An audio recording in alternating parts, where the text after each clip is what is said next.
بیان میں۔ عطیرہ تھا کہ یہ رجب کے پہلے عشرے میں جانور ذبح کرتے تھے۔ مشرکین مکہ پہلے اپنے بتوں کے لیے اس کو ذبح کرتے تھے، پھر اس کو ذبح کرنے کے بعد اس کا خون بتوں کے اوپر لگاتے تھے۔ قرب حاصل کرنے کا یہ ان کا ایک ذریعہ تھا۔ 1477 نمبر روایت ہے، حضرت ابو ہریرہ رضی اللہ عنہ فرماتے ہیں نبی کریم صلی اللہ علیہ وسلم نے فرمایا اسلام میں فرع نہیں ہے۔ فرع تھا اونٹنی کا پہلا بچہ ہوتا اس کو بتوں کے لیے ذبح کرتے، اور نہ ہی عطیرہ ہے۔ اور حضرت ابو ہریرہ فرماتے ہیں کہ اول نتاج ان کان ینتج لہم، پہلا بچہ جو ان کے لیے ہوتا اونٹنی دیتی وہ فرع تھا۔ کانوا یذبحون لتواغیتہم، وہ اپنے بتوں کے لیے اس کو ذبح کرتے، اور عطیرہ رجب میں ہوتا تھا ایک قربانی۔ شعبی نے کی یا رسول اللہ ہم تو عطیرہ کرتے تھے، رجب میں قربانی کرتے تھے، تو ہم کیا اسلام میں آپ ہمیں کیا حکم ارشاد فرماتے ہیں؟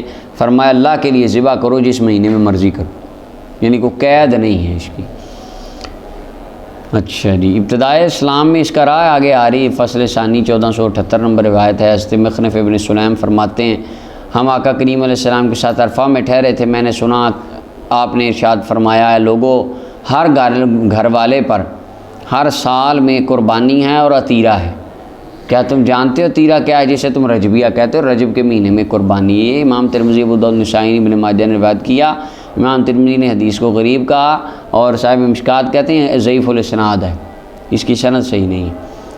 اچھا لیکن مولا علی قاری کہتے ہیں ابو داؤد کے اندر اس کی کچھ صحیح سندوں کے ساتھ بھی یہ بات آئی ہے، اور لیکن اس کے اوپر امام قاضی ایاز مالکی رحمۃ اللہ علیہ نے فرمایا کہ یہ فرع جو اور عطیرہ وغیرہ تھا یہ ابتدا میں تھا، ابتدائے اسلام میں اپنا یہ تھا رجب کے مہینے میں قربانی کرتے تھے عطیرہ، بس ابتدا میں تھا، کیونکہ بتوں کے لیے تو ذبح کرنا مسلمانوں کے لیے ویسے حرام ہو گیا تھا، وہ تو تھا ہی نہیں، کبھی ہوا ہی نہیں مباح، اور لیکن اسلام کے ابتدا میں رجب کے اندر یہ ایک ہوتا تھا، لیکن بعد میں آقا کریم علیہ السلام نے اسے منسوخ فرما دیا، اور اب یہ منسوخ ہے، اب صرف قربانی واجب ہے ہم پہ۔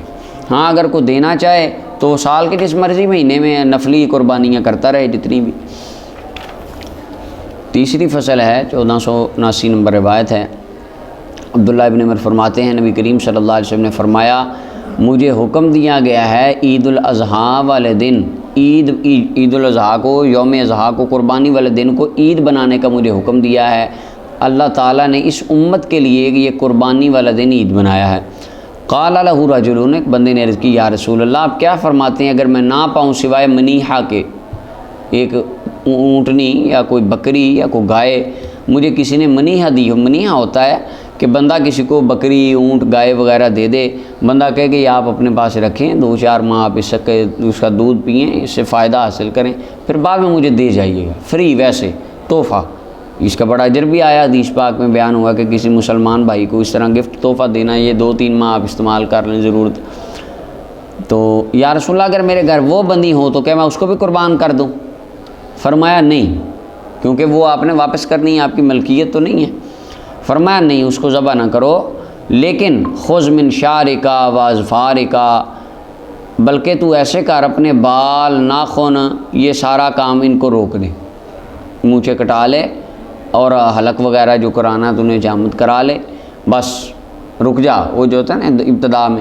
فرمایا فذالک تمام اضحیتک عند اللہ، اللہ کی بارگاہ میں یہی تیری کامل قربانی ہو جائے گا، یعنی اس کے ساتھ ہی اللہ تعالیٰ تجھے اس کا اجر عطا فرما دے گا۔ امام ابو داؤد اور امام نسائی نے اس حدیث کو روایت کیا۔ الرحمن الرحیم، باب صلاۃ الخسوف، باب ہے گہن کی نماز کے بارے میں۔ سورج گہن کی نماز، چاند گہن کی نماز، چاند گہن کی نماز علیحدہ علیحدہ پڑھنا بہتر ہے، اور سورج گہن کی نماز جماعت کے ساتھ بھی پڑھی گئی، آقا کریم علیہ السلام نے اس کی جماعت کروائی۔ اچھا جی، ان خسفت کا معنی ہوتا ہے اپنا دھنس جانا، اس وجہ سے اس کو کہا گیا ہے، خسوف دھنسنے سے ہے، کیونکہ اس کا نور تاریکی میں دھنس جاتا ہے، اس وجہ سے اس کو کہا گیا ہے یہ۔ اچھا جی، اور گہن ہم کہتے ہیں کہ اس کے کو زیور کو، ہمارے عرف میں گہن بولا جاتا ہے۔ سورج کو گہن لگ گیا، یعنی اس کی جو چمک والا زیور تھا وہ چھپ گیا۔ پہلی فصل ہے 1480 نمبر روایت ہے، عائشہ رضی اللہ تعالیٰ عنہ فرماتی ہیں کہ ان شمسا بے شک سورج کو گہن لگ گیا نبی کریم صلی اللہ علیہ وسلم کے زمانے میں، آپ نے ایک منادی کو بھیجا، اس نے کہا صلاۃ جامعہ، آ جاؤ نماز کے لیے جمع ہو جاؤ۔ ہو گئے جمع، آقا کریم علیہ السلام آگے ہوئے، فَأَرْبَعَ رَكَعَاتٍ فِي رَكَعَتَيْنِ، 2 رکعتوں میں 4 رکوع کیے، 4 سجدے کیے۔ اما عائشہ رضی اللہ عنہ فرماتی ہیں میں نے کبھی اتنا ہرگز رکوع نہیں دیکھا، اتنا لمبا سجدہ نہیں دیکھا، اس سے زیادہ لمبا میں نے یعنی اتنا لمبا سجدہ نہیں دیکھا، رکوع نہیں کیا میں نے اتنا لمبا، متفق علیہ روایت ہے۔ اچھا، اب یہ جو 4 سجدوں والی روایت ہے نا، اس کے اوپر ہم بات کر چکے ہیں، جو صحیح بخاری کے اوپر بات ہم نے کی تھی۔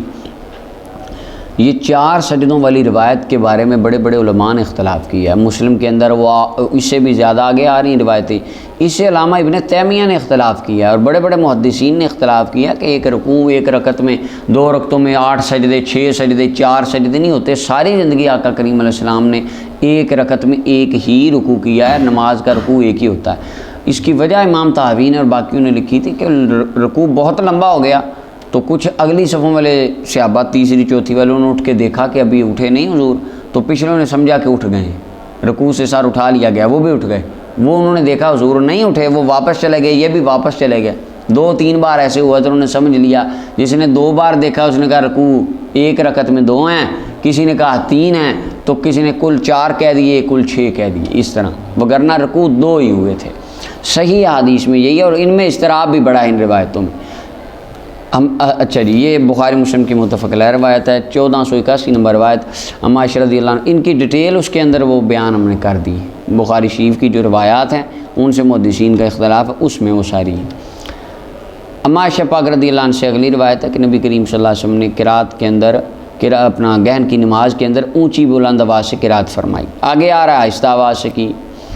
1482 نمبر روایت، عبداللہ ابن عباس فرماتے ہیں کہ سورج گہنا گیا حضور کے زمانے میں، سورج گہن لگ گیا، نبی کریم صلی اللہ علیہ وسلم نے نماز پڑھائی، لوگوں نے ساتھ پڑھی، لمبا قیام کیا سورہ بقرہ جتنا، پھر رکوع کیا لمبا، پھر سر اٹھایا، فقام قیام، لمبا کھڑے رہے، یہ پہلے قیام کے علاوہ تھا، پھر رکوع کیا لمبا، یہ پہلے رکوع کے علاوہ تھا، 2 رکوع ہو گئے، پھر سر اٹھایا، پھر سجدہ کیا، پھر کھڑے ہوئے طویل کھڑا رہے، پھر یہ پہلے قیام کے علاوہ تھا، پھر رکوع کیا ایک، یہ پہلے کے علاوہ تھا، پھر کیا دوسرا، یہ پہلے قیام کے علاوہ تھا، ثم رکع رکوعا طویلا، اب یہ دوسرا رکوع دوسری رکعت کا آ گیا، وہو دون رکوع الاول، اور یہ پہلی رکوع کے علاوہ تھا، یعنی 2 رکوع ہو گئے، پھر سر اٹھایا، پھر سجدہ کیا، پھر پھرے وقع، اور سورج چمک چکا تھا، یعنی سورج گہن ختم ہو گیا تھا، اور پھر فرمایا بے شک سورج اور چاند اللہ کی نشانیوں میں سے نشانی ہیں، لا ينخسفان لموت احد ولا لحیاتہ، کسی کے مرنے یا زندہ ہونے سے سورج کو گہن نہیں لگتا۔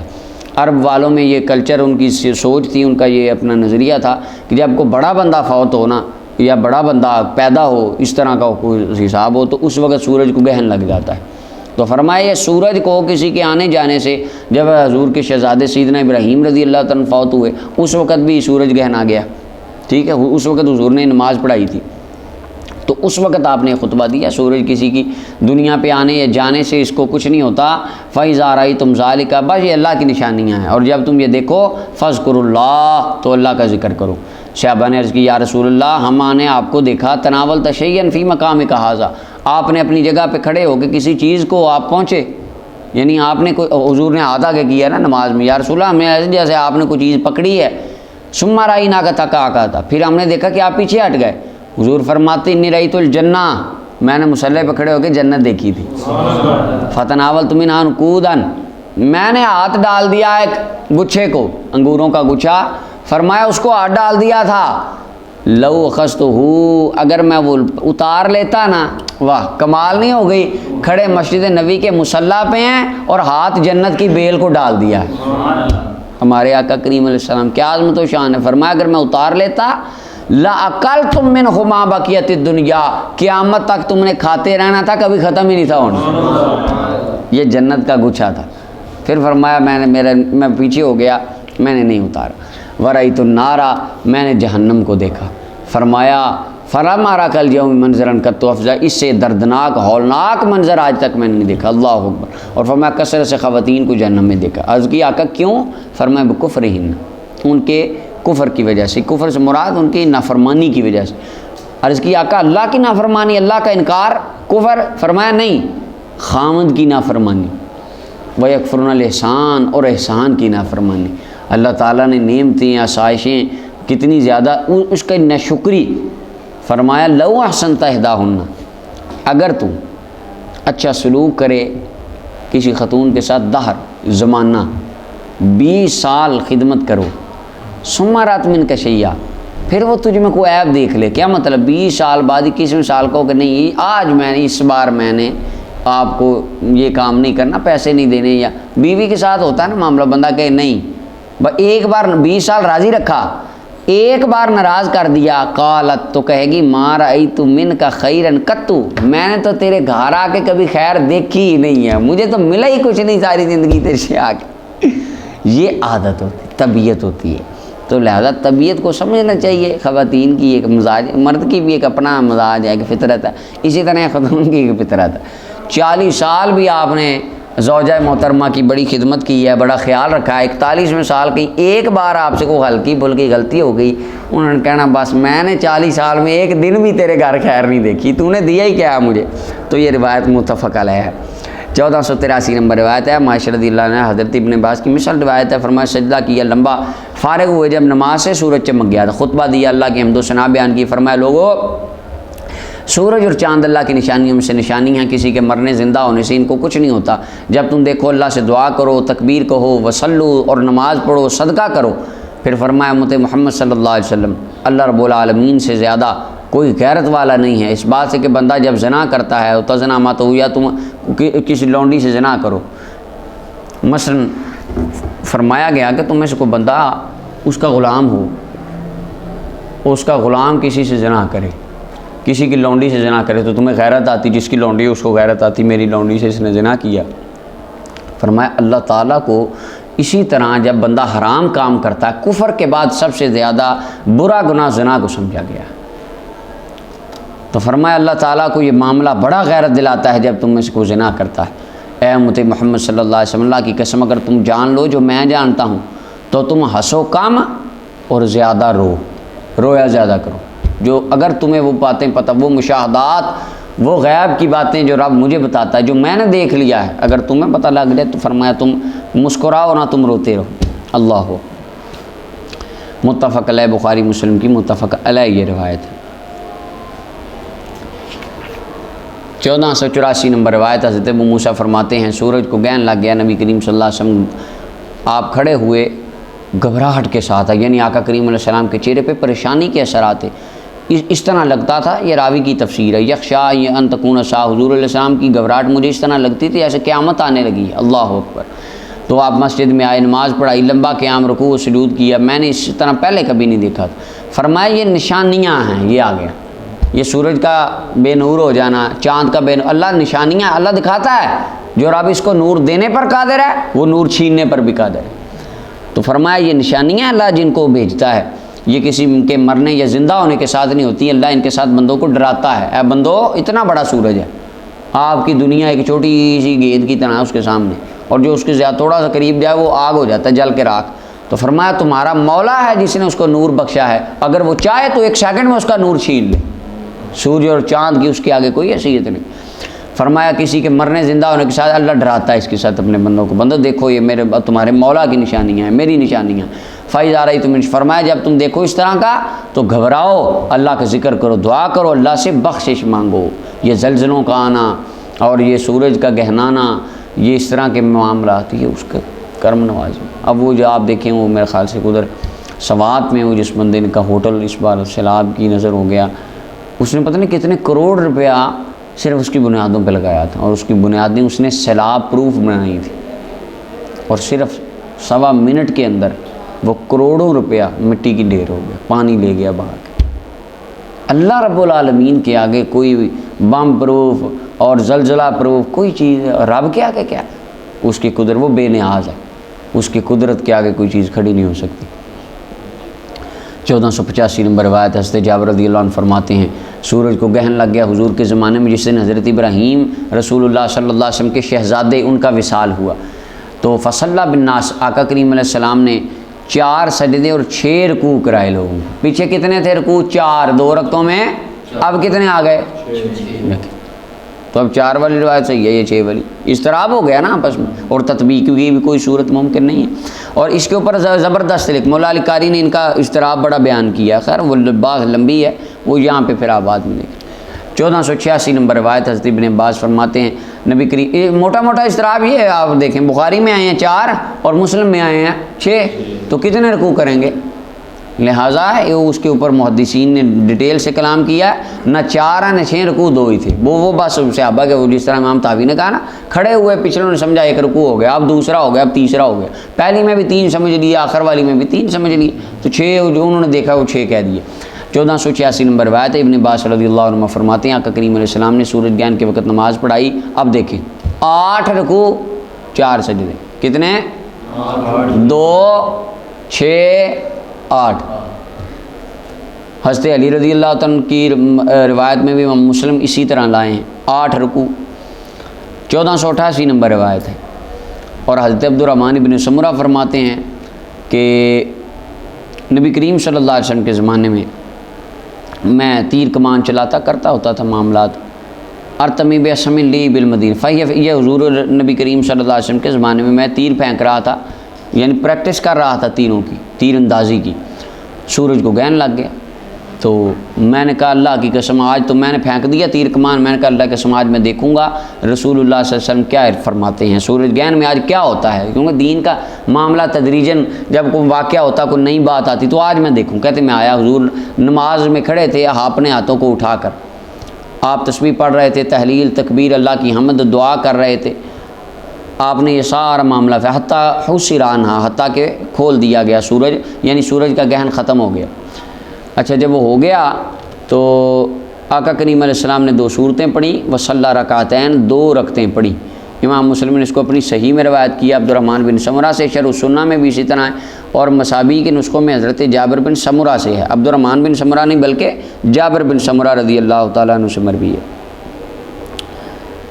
اچھا جی ہاں، اور اس یہاں پہ آتا ہے نیچے انہوں نے لکھا ہے کہ امام ابن حمام کے حوالے سے کہ آقا کریم علیہ السلام نے 1 ہی رکوع کیا، فراقہ رکوعاً طویلاً، 1 رکوع کیا۔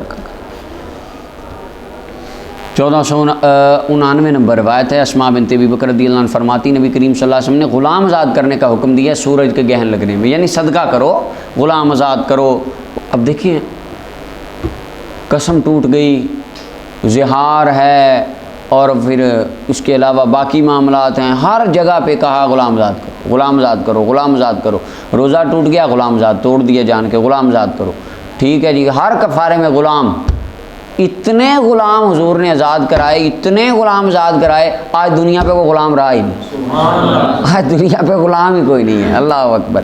یہ آقا کریم علیہ السلام نے آ کے انسانیت کو غلامی سے نجات دی۔ اسلام کے اندر دیکھ لیں، اب دیکھیں نا سورج گہن لگ گیا غلام آزاد کرو، دیکھیں کتنا زبردست کام، تو یعنی اتنی ترغیب دی اس کی، اتنی دی، اب غلام ہی کوئی نہیں۔ 1490 نمبر روایت سمرہ بن جندب رضی اللہ عنہ فرماتے ہیں ہمیں نبی کریم صلی اللہ علیہ وسلم نے سورج گہن نماز پڑھائی، ہم آپ کی آواز نہیں سنتے تھے، ہم آواز اچھا اب دیکھیں یہ روایت کس سے ہے؟ حضرت سمرہ بن جندب رضی اللہ عنہ سے، ایسے ہی ہے۔ اما عائشہ پاک رضی اللہ عنہ فرما رہی ہیں کہ حضور علیہ السلام نے قرات اونچی کی، آپ بتائیں مردوں کی صف آگے ہوتی ہے کہ عورتوں کی؟ آپ ہی بول رہے ہیں، مردوں کی صف آگے ہوتی ہے، ایسے ہی ہے۔ خواتین کی آواز زیادہ کدھر آتی ہے؟ اگلی صف میں، اگلی صف والے کہہ رہے ہیں کہ ہمیں آواز، اور خواتین میں سے سیدہ عائشہ پاک رضی اللہ عنہ کی طرف یہ بات منسوب کہ آپ فرمانی حضور نے قرات جاری کی، تو ترجیح کس قول کو ہوگی؟ حضرت سمرہ والی روایت کو، جو رسول اللہ صلی اللہ علیہ وسلم کے قریب کھڑے تھے۔ لہذا اور دوسرا ایک تو یہ بات ہے کہ ترجیح اس روایت کو ہوگی، دوسری بات یہ ہے کہ جب جہری اور سری دونوں حدیث آپس میں معارض آ گئیں، ٹکرا گئیں آپس میں، تو آپ اب عقل سلیم سے دیکھیں، کیا سے صحیح سے دیکھیں کہ دن ٹائم جتنی نمازیں ہیں ان میں قرات اونچی ہوتی کہ آہستہ؟ آہستہ ہوتی نا، تو لہذا اس میں بھی قرات پر آہستہ ہو، اس طرح۔ خیر یہ 2 مجتہدین کے اپنے اپنے اجتہاد ہیں۔ 1491 نمبر روایت ہے، حضرت اکرمہ فرماتے ہیں ابن عباس رضی اللہ تعالیٰ عنہ کو کہا گیا کہ فلاں ازواج نبی صلی اللہ علیہ وسلم میں سے فلاں خاتون آقا کریم علیہ السلام کی زوجہ محترمہ فوت ہو گئی، تو آپ سجدے میں گر گئے۔ کہا گیا جی آپ اس گھڑی میں سجدہ کر رہے ہیں؟ فرمایا نبی کریم صلی اللہ علیہ وسلم نے ارشاد فرمایا جب تم کو اللہ کی نشانی دیکھو تو تم سجدہ کرو، اور اس سے بڑی کیا نشانی ہو سکتی ہے؟ اللہ کے حضور کی زوجہ چلی گئی، اللہ کے نبی صلی اللہ علیہ وسلم کی زوجہ فوت ہو گئی۔ یعنی اس کے اندر یہ ہے کیونکہ فرمایا میری اہل بیت امت کے لیے امان ہے، اور ازواج مطہرات ائمہ اہل بیت اطہار سارے یہ امان ہیں امت کے لیے، صحابہ امان ہیں، تو ان کا جانا امان اٹھنے کا، تو فرمایا یہ تو بڑا ایک بہت بڑا حادثہ ہے، میں اللہ کی بارگاہ میں سجدہ کر رہا ہوں کہ اللہ تو اپنا رحم کر، کرم کر امت پہ کہ امت میں سے تیرے نبی کی ایک زوجہ دنیا سے چلی گئی۔ اللہ، اور آپ دیکھیں آج علماء صلحاء اولیاء اٹھتے جا رہے ہیں۔ امام ابو داؤد اور ترمذی نے اس حدیث کو روایت کیا۔ 1492 نمبر روایت ابی بن کعب رضی اللہ تعالیٰ عنہ فرماتے ہیں سورج کو گہن لگ گیا، حضور کے زمانے میں آقا کریم علیہ السلام نے نماز پڑھائی، لمبی صورت، فقرہ بصورت من الطول، لمبی صورت پڑھی، وَرَكَعَ خَمْسَ رَكَعَاتٍ، کتنے رکوع ہو گئے جی؟ 5، 2، 4، 5، 6، 9، کیا 8؟ اب دیکھ لیں کتنی روایتیں آ گئی، تو یہ کتنا سخت اضطراب ہے، شدید اضطراب ہے ان روایتوں میں۔ پھر آقا کریم علیہ السلام بیٹھ گئے، کما ہوا مستقبل قبلہ، قبلہ کی جانب منہ کر کے، پھر آپ نے دعا فرمائی حتیٰ کہ سورج گہن ختم ہو گیا۔ امام ابو داؤد نے اس حدیث کو روایت کیا۔ 1493 نمبر روایت نعمان بن بشیر فرماتے ہیں رضی اللہ عنہ سورج کو گہن لگ گیا، حضور کے زمانے میں نماز 2 رکعتیں پڑھائیں، اور آپ نے ساتھ پوچھا پھر کہ کتنا ہوا سورج؟ نہیں، پھر حتیٰ کہ سورج فارغ ہو گیا، صحیح ہو گیا، درست ہو گیا۔ امام ابو داؤد نے سے روایت کی، نسائی کی روایت میں کہ جس وقت ان کا صفت الشمس، جب سورج کو گہن لگا تو ہماری نماز کی طرح، اب یہ آ گئی حدیث نسائی کی روایت میں، نبی صلی اللہ علیہ وسلم جب سورج گہن لگا تو نبی صلی اللہ علیہ وسلم نے نماز پڑھائی مثل صلاتنا، ہماری عام روٹین والی نماز کی مثل، رکوع و سجدہ کیا۔ عام روٹین میں کتنے رکوع؟ 1 سجدے 2، یہ بس۔ اور ایک اور روایت میں کہ آقا کریم علیہ السلام جلدی جلدی مسجد کی جانب نکلے، سورج کو گہن لگ گیا تھا، آپ نے نماز پڑھی، اتنی لمبی سورج سفید ہو گیا، صحیح ہو گیا۔ اور پھر فرمایا کہ اہل جاہلیت کہتے تھے کہ سورج اور چاند یہ گہن نہیں لگتا ان کو مگر کسی بڑے بندے کی، زمین میں سے کوئی سردار بندے کی موت کے ساتھ۔ فرمایا ان الشمس والقمر لا ينخسفان لموت احد ولا لحیات، میرے غلاموں سن لو، یہ کسی کے آنے جانے سے کوئی نہیں ہوتا، لکنہما خلیقتان من خلقہ، اللہ کی مخلوق میں سے یہ 2 مخلوقیں ہیں، اللہ کی ایک یعنی رب تعالیٰ کا جو ایک بنانا ہے اس کائنات کو ڈیزائن اللہ نے فرمایا، ان میں سے یہ 2 چیزیں ہیں مولا کی، یہ بھی مخلوق ہے جس طرح باقی مخلوق ہے۔ اللہ تعالیٰ ان کی تخلیق میں جس طرح چاہتا ہے تبدیلی فرما دیتا ہے، کبھی نور دے دیا کبھی نور لے لیا۔ فرمایا تمہیں سے جو بھی بندہ دیکھے کہ ان کو گہن لگائے، نماز پڑھو حتیٰ کہ یہ سورج اپنا چمک جائے، او یحدث اللہ امرا، یہ اللہ تعالیٰ کوئی معاملہ اس کے ساتھ اور فرمائے۔